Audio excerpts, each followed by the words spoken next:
savez-vous qu'il existe un point commun entre la Californie, l'image animée en 3D et Limoges? Et ce point commun, c'est Yannick Ivars. Tout simplement, je suis parti de Renoir en fait, avec un bac scientifique.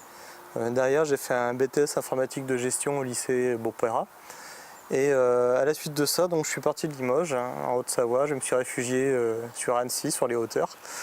Et donc j'ai fait une école d'infographie, donc 2D et 3D. Un beau jour, j'ai postulé sur un site qui s'appelle animationmentor.com.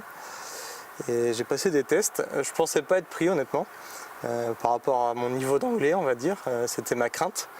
Et puis finalement, 15 jours plus tard, donc j'ai reçu un petit papier m'expliquant que j'avais été accepté pour la formation de 18 mois.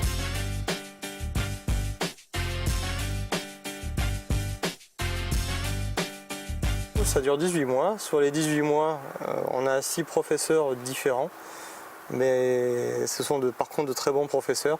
Là où j'ai eu de la chance, j'ai eu beaucoup de gens qui ont travaillé donc, chez Disney, chez Pixar, chez Industrial Light and Magic, Weta Digital, Le Seigneur des Anneaux avec Peter Jackson. Et ma plus grande fierté en fait, c'était d'avoir connu un monsieur qui s'appelle Jake Jackson en fait, qui a grandi avec les créateurs de Walt Disney en fait. C'est un monsieur qui m'a enseigné plutôt l'animation 2D traditionnelle, sans passer par les outils 3D. Donc l'avantage d'avoir des animateurs 2D en fait, de l'école Disney, c'est qu'ils ont une vue complètement différente de l'animateur 3D de nos jours.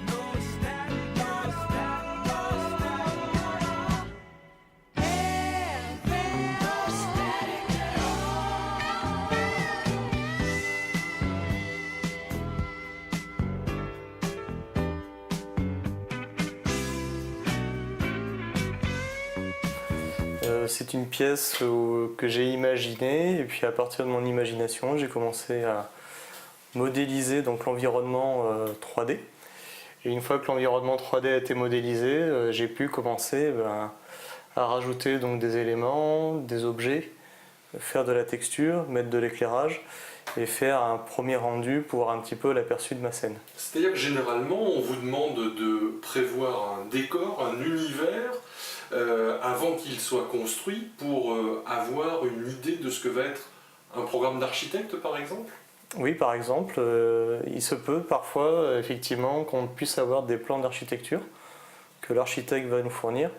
Nous, à partir de ces plans-là, nous allons pouvoir faire des élévations 3D donc d'une résidence, d'une maison, et mettre ça en forme, en couleur, et montrer un petit peu aux gens une image finalisée donc, du projet architectural afin que les gens puissent mieux se projeter sur l'achat d'une maison ou d'un appartement.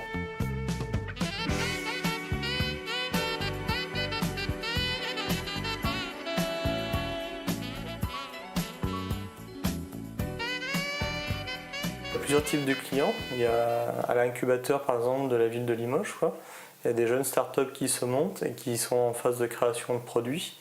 Et ils ont besoin effectivement de visuels 3D pour pouvoir faire la promotion du produit et montrer un petit peu visuellement à quoi il peut ressembler. Donc il y a par exemple la société Riom qui a développé donc un détecteur de gaz, si je ne me trompe pas. Et donc j'ai fait des visuels 3D de son boîtier, ce qui lui a permis de faire de la vidéo, des plaquettes de publicité et montrer un petit peu son produit.